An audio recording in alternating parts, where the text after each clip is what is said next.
Hello! Good evening pa sa ating lahat. Narito na naman si Len para sa ating ika-167th day na ating sharing ng devotion video. And today is Friday. Ayan. Ikalawang araw mula nang tayo ay bumaba sa ating mga amon. Siyempre makikita niyo na ang ating background sa ating devotion ay iba na naman. Sinubukan ko dito kung okay yung lightning. Ayan. But parang sobrang bright. So, maybe for tomorrow night, babalik tayo dito sa side na pinag-videohan natin gabi. But anyway, ipagpatuloy na po natin ang ating pagbubulay-bulay na salita ng Diyos at wag po natin kakalimutan na manalangin sa ating Panginoon at nang sa gayon ay magkaroon tayo ng kaliwanagan sa ating kaisipan. So, okay, let's start. Ama namin Diyos na makapaganay sa lahat, narito po kami Panginoon, nagpapasalamat, pinupuri, at dinadakila ang iyong dakilang pangalan, Panginoon. Salamat, Panginoon, sa buhay, kalakasan at hininga, Panginoon, at sa mga blessings, Panginoon, na ipinagkakalob niyo sa amin, Panginoon. Maging ang mga pagsubok, trials and testing, Panginoon, naming nararanasan, Panginoon, ay alam namin, Panginoon, na parte ng aming paglagong espiritual, emosyonal, at pisikal, Panginoon, nang sa gayon, Panginoon, ay mas mahubog at makita, Panginoon, ang tibay ng aming pananalig at pagmamahal sa inyo, Panginoon. Gayon din po, dadako na naman po kaming muli sa pagbubulay-bulay ng inyong mga salita, Panginoon. I pray, Lord God, na kayo po ang laging mag-lead sa amin, Panginoon, upang ang ibubuka ng aming bibig, Panginoon, ay para lamang sa inyong kapurihan, para lamang sa inyong kabanalan, Panginoon. At ang tapang o lakas ng loob, Panginoon, na maibahagi, Panginoon, ng inyong ebanghelyo sa lahat na makakapakinig at makakabasa, Panginoon, ng aming mga devotion na ito, Panginoon, ay kayo ang mapapurihan at madakila, Panginoon. Gayon din, Panginoon, habang buhay kaming magpapasalamat sa Panginoong Jesus na inyong bugtong na anak, Panginoon, sa kanyang tinapos na gawa sa krus ng Golgota, Panginoon, o Kalbaryo, Panginoon, na inalay niya ang kanyang buhay at lahat ng sakit, Panginoon, ay kinaya niya, Panginoon, dahil sa pagmamahal at pag-ibig niyo sa amin, Panginoon. Patawarin niyo po kami, Panginoon, sa aming pagiging irresponsible na mga tao, Panginoon, na hinayaan namin, Panginoon, na mapasok kami ng kasalanan, Panginoon. But we know, Lord God, that we are redeemed, Panginoon, by your precious name, by the blood of your Son, Jesus Christ, Panginoon. We thank you for that, Panginoon. Tunay na kayo lang ang may kakayahan, Panginoong Jesus, na iligtas kami pagkat kami ay fall short for your glory, Panginoon. Gayon din po, nagpapasalamat din kami sa banal na Espiritu na siyang laging gumagabay sa amin, Panginoon, at nagbibigay lakas, Panginoon, na kahit sa mga panahon, Panginoon, na ang iba ay nalulungkot, lumuluha, Panginoon, sa mga pinagdadaan ng mga pagsubok, Panginoon. But we have the joy from you, Lord God, Panginoon. At dalangin po namin, Panginoon, ng mga secret petition ng bawat isa, Panginoon. Alam po namin, Panginoon, na kayo ang sumasagot sa mga ito ayon sa inyong kalooban at itinakdang panahon, Panginoon. Kayo din po, Panginoon, na magpabago ng puso, isip at espiritu ng bawat isa, Panginoon, sapagkat wala po kaming kakayahan, kami lamang ay nagpapagamit bilang instrumento nyo, Panginoon, nang sa gayon ay maging mouthpiece nyo sa mga tao na naririto sa mundo, Panginoon, upang hindi mapahamak ang bawat isa, Panginoon, kundi magkaroon ng buhay na walang hanggan sa pamamagitan ng inyong buktong na anak na si Jesus, Panginoon. Salamat po sa kapatawaran sa aming mga kasalanan, Panginoon, nang sa gayon kami din ay makapagpatawad ng aming kapwa. Muli, ibinabalik po namin ang lahat ng papuri at pasasalamat sa tanging pangalan ng bugtong na anak na si Jesus. Amen. So, ito po yung nakasulat sa Lucas 20:41. Katanungan tungkol sa anak ni David. Si Jesus naman ang nagtanong sa kanila, paano nasasabi ng mga tao na ang Kristo ay anak ni David? Message: kung sa mga una ay ang mga reliyoso o mga tao ang nagtatanong kay Jesus, dito naman ay ang Panginoong Jesus ang nagtanong. Paano daw nasasabi ng mga tao na ang Kristo ay anak ni David? Application: para maiba naman at ang mga relihiyosong mga tao naman ang masubok sa pagkakakilala nila kay Jesus, si Jesus na ang nagsimulang magtanong sa kanila. At ang unang katanungan ay kung paano nasasabi ng mga tao na ang Kristo ay anak ni David. Ginawa ito ni Jesus kung kikilalanin ba siya ng mga Pariseyo Saduseyo at mga tagapagturo ng kautusan bilang Kristo. Subalit iba ang pagkaunawa ng mga ito. Iniisip nila na pisikal na tao lamang ang Kristo. Isang hari na magiting, malakas, matalino gaya nila David at Solomon. Subalit si Jesus ay tao at Diyos. Marami lang ang ayaw tanggapin iyon, lalo na at di nila tanggap si Jesus dahil nga taliwas sa inaasahan nila. Sa mga katangian bilang matapang, matalino at gumagawa ng mga himala ay pasado. Ngunit dahil anak ito ng isang karpintero at di nakadamit bilang hari at nasa palasyo ay doon siya bagsak sa tingin ng mga relihiyoso. So, purihin ang pagkabasa ng salita ng Diyos, diba? So, ang main katanungan dito ng ating Panginoong Yesus ay kung um, tungkol sa anak ni David, 'di ba? So quote and quote na bakit nasabi na anak ni David ang Kristo, 'di ba? So kapag atin pong itetrace ang bloodline ng ating Panginoong Yesus, talagang siya po ay nagsimula kay David. Dahil sabi nga, David is said to be from God's own heart, 'di ba? Na alam natin na wala naman talagang perpekto sa atin ang maging si David ay nagkasala din, 'di ba, bilang isang hari. Subalit nandyan yung kanyang humbleness and asking the Lord for forgiveness, 'di ba? And syempre dahil nakita naman ng ating Panginoong Diyos na tunay na nagsisisi si David sa kanyang nagawang kasalanan and talagang nakikinig at sumusunod sa kanya si David. Ayan, talagang dumating lang sa episode na medyo naging quote and quote natin or mas kilala sa term na medyo naging pasaway ng konti si David. Pero ayun, na-restore pa rin yung good relationship na ni David at ng ating Panginoong Diyos. Kaya pinangako ng ating Panginoong Diyos na sa lahi ni David magmumula ang Mesiyas o ang Kristo, 'di ba? So kung nung una ang mga relihiyoso or mga Pharisee, Sadducee at tagapagturo ng kautusan ang nanunubok sa ating Panginoong Yesus sa kanyang kaalaman, sa kanyang paraan ng pagpapaliwanag, 'di ba? So dito naman ang tinest naman ng ating Panginoong Yesus ay kung ano ang pagkakakilala ng mga ito sa kanya o sa Mesiyas or Kristo, 'di ba? So ang paniniwala nila ay ang Kristo ay darating nga bilang isang hari na magiting, 'di ba? Gaya nila David. Dahil si David, si Solomon ay mga naging hari ng Israel, 'di ba?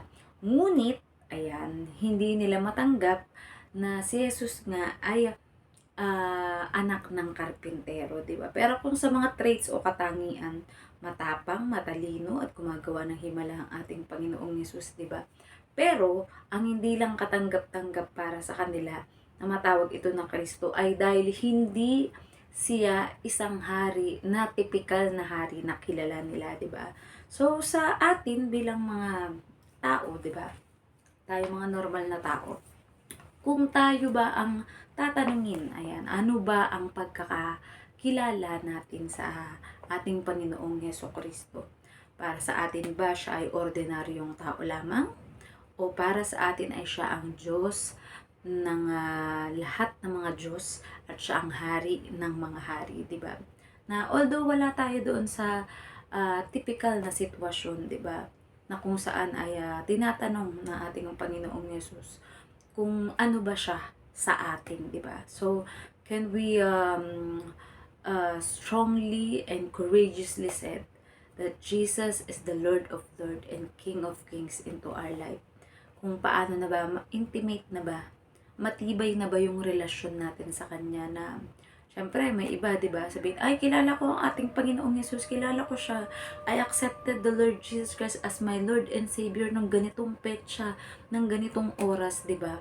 Pero the question is, pinapalalim mo ba yung relasyon mo sa ating Panginoong Jesus or sa ating Panginoong Diyos? Di ba? Nagbubulay-bulay ka ba ng Kanyang mga salita?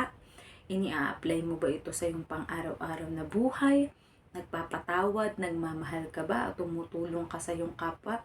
You help every person to heal. Ayan, kung sila ay pakiramdam nila dahil sa tindi ng mga pagsubok na pinagdadaanan nila. gusto na nilang bumitaw o parang pakiramdam nila na kahit buhay sila sa pisikal na katawan, ngunit ang kanilang espiritual ay patay na dahil wala ng pag-asa, wala ng solusyon na iniisip sa kanilang mga problema, di ba? Pero tayo bilang lubos na nakakakilala at alam natin yung intimate relationship at matibay na relasyon natin sa ating Panginoong Diyos at sa ating Panginoong Jesus, tayo yung magiging instrumento ng Diyos para abutin ang kapwa natin na pakiramdam ay patay na sila dahil wala na silang pag-asa. Let us give them hope. Let us give them and tell to them, hindi lang tell to them, kundi iparamdam natin sa kanila that we are willing to help them in any way that we can, di ba? Either it's physically, financially, emotionally, and spiritually, di ba? Gamitin natin yung mga pinagkaloob sa atin ng ating ba? Kasi hindi tayo binigyan ng ating Panginoong Diyos ng mga ganyang mga special gift, teaching, advising, talents, 'di ba? To sing, to dance, to teach, 'di ba? To prophesize, to preach, 'di ba? So maraming iba't ibang mga special na mga katangian ay pinagkaloob sa atin ng ating Panginoong Diyos. And wag nating hayaan na masayang ito o matambak lang na hindi natin ginagamit base sa purpose kung bakit ito ibinigay sa atin ng ating Panginoong Diyos, di ba? Sabi nga yung sa the parable of the talents, di ba? May binigyan ng 5, may binigyan ng 2 at may binigyan ng 1, di ba? Pero nasa sayo kung paano mo ito mapapalago, paano mo ito mapaparami, paano mo ito maikakalat at paano mo ito maibabahagi sa iyong kapwa nang sa gayon ay sila din ay ma-develop at ma-discover yung kanilang mga God-given spiritual gifts na ipinagkaloob sa kanila. So, we should be the encourager, we should be the great example to them or role model nang sa gayon ay mahikayat din sila o lumakas din yung kanilang loob for them to express, to show, and ibahagi din sa iba yung mga special spiritual gifts na ipinagkaloob sa kanila ng ating Panginoon. Pero lalong higit, talaga pong dapat ay sincere tayo sa ating pagkakilala at relasyon sa ating Panginoong Diyos. Nang sa gayon ay mas lalong maging effective ang mga spiritual gifts na ipinagkaloob sa atin ng ating Panginoon. And it's very easy for us to share it to others because we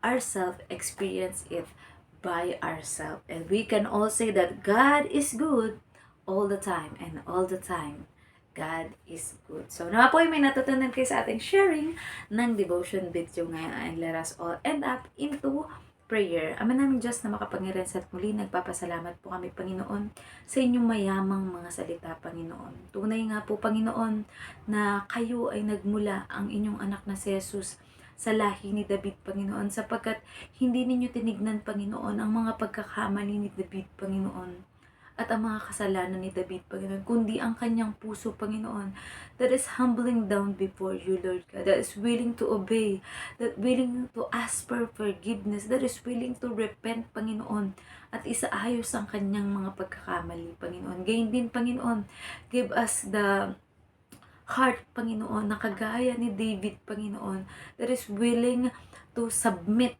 to all the things, Panginoon, na ipinagagawa niyo, Panginoon, to submit his life, Panginoon, nang sa gayon, Panginoon, ay maging pagpapala siya, Panginoon, at sa kanya magmula, Panginoon, ang lahi ng magliligtas sa mundong ito, Panginoon, which is ginawa at napagtagumpayan ng inyong buktong na anak na si Jesus 2,000 years ago, Lord God. At kayo din po, Panginoon, idinadalangin namin, Panginoon, ang lahat ng tao sa buong mundo, Panginoon, na dumadanas ng mga financial na problema, Panginoon. Ito man ay utang, ito man ay negosyo, ito man ay trabaho, o kahit anong pinagkakakitaan, Panginoon. Mga balak na ipagawang mga simbahan o biling mga lupa, Panginoon. Mga sasakyan, Panginoon, sa himpapawid sa karagatan o sa lupa, Panginoon, na magagamit, Panginoon, upang mapuntahan ang lahat ng mga lugar upang maibahagi ang ibang helyo ninyo, Panginoon, sa iba't ibang panig ng mundo, Panginoon. At lalong higit, Panginoon, ang mga plano, Panginoon, na makatulong na sa pag-evangelize, Panginoon, ay makapagpakain, makapag-feeding, Panginoon, at lahat ng mga pangailangan ng mga churches, Panginoon, ng mga body of Christ, Panginoon, ay ma-provide sa pamamagitan ng mga blessings na financially na ipinagkakaloob at pinoprovide nyo sa bawat isa sa amin, Panginoon. Tunay nga, Panginoon, na walang imposible sa inyo, Panginoon. At dahil kayo ang nagmamay-ari ng lahat dito sa mundo, Panginoon, maging kami, Panginoon, ay kayang-kaya nyong gawin ang lahat ng mga bagay na sa tingin ng tao ay imposible, pero sa inyo ay posible at walang mahirap sa inyo, Panginoon. Gayon din, Panginoon, dinadalangin din namin ang lahat na may mga sakit o karamdaman, Panginoon, physical, emotional, at spiritual, Panginoon. Napakiramdam nila, Panginoon, ay pinanghihinaan na sila ng loob at wala ng pag-asa, Panginoon. Give them, Lord God, the healing, Panginoon, na kailangan, Panginoon. Ito man ay on the spot, Panginoon, o ito man ay it takes time, Panginoon, para gumaling, Panginoon. Sapagkat alam namin, Panginoon, that you are our healer, Panginoon. And kung ang magiging solusyon, Panginoon, matapos na ipag-pray ng kagalingan, Panginoon, ay sila ay magbalik na sa inyong kaharian dyan sa langit, Panginoon, ay malugod sana at maging payapa, Panginoon, ang kanilang pamilya na maiiwanan dito sa mundo, Panginoon, sapagkat alam ng bawat isa, Panginoon, lalong higit na mga tumanggap sa inyo, Panginoon, that Jesus and your kingdom is our greatest reward, Panginoon. Na dyan sa inyong kaharian, Panginoon, ay wala na kaming hahanapin pa, Panginoon. Wala nang sakit, wala nang hirap, wala nang lungkot, Panginoon. Kundi tanging pagpupuri at pagpapasalamat sa inyo, Panginoon. Dahil sa inyong kabutihan, pag-ibig, pagpapatawad at pagtanggap sa amin, Panginoon. Gayon din, Panginoon, we pray for our socially na pakikisalamuha sa aming kapwa, Panginoon. Kayo ang siyang gumabay sa amin, Panginoon. Nang sa gayon, Panginoon, ay maging maayos at may kapayapaan, Panginoon. Lalong higit, Panginoon, ng mga pastors, priests, mga evangelists, mga prophets, teachers, Panginoon. At kahit mga ordinaryong tao, Panginoon, that is willing and boldly courageous, Panginoon, para ibahagi ang inyong ebanghelyo o mabuting balita, lalong higit sa lahat ng tao, Panginoon, na naliligaw ng landas, Panginoon, at patungo sa bingit ng impyerno, Panginoon, ay tulungan niyo po, Panginoon, ng bawat isa. Strengthen us, empower us, provide us with everything that we need, Panginoon. Gayon din ang mga pamilya ng mga pinili ninyong mga taong ito, Panginoon, na gamitin para sa inyong gawain dito sa mundo, Panginoon, na pagpapalaganap, Panginoon. Ay alam namin, Panginoon, na magagawa namin ang lahat dahil sa inyo, Panginoon. From Philippians 4:13, that we can do all things through Christ who strengthen us, Panginoon. Dahil kung mananangan lang po kami sa sarili naming kakayahan, sa sarili naming lakas, sa sarili naming karunungan, Panginoon, ay hindi po kami qualified, Panginoon. But you qualified the disqualified, Lord God. And we believe, Lord God, na bawat isa sa amin, Panginoon, ay magagamit para sa inyong mabuting plano at layunin para sa bawat isa sa amin, Panginoon. We pray, Lord God, para sa bawat mga bansa, Panginoon, that there will be peace, understanding, unity, Panginoon, and that many will have their salvation, Panginoon, mula sa presidente, Panginoon, hanggang sa pinakamababang miyembro ng lipunan, Panginoon. Ang bawat mga pamilya, Panginoon, magsisimula ang pag-aayos, Panginoon, sa mga pamilya, pagpapatawad at pagpapalaganap, Panginoon, ng pagde-discipleship, Panginoon, that every family should disciple each other, Panginoon, magmahalan, magpatawaran, magtulungan, Panginoon, nang sa gayon, Panginoon, kapag ang bawat pamilya, Panginoon, ay naging matagumpay, bawat pamilya ay sama-sama, Panginoon, na lumalapit, nagpupuri at nag-iebanghelyo para sa inyo, Panginoon, ay mas nalulugod kayo, Panginoon.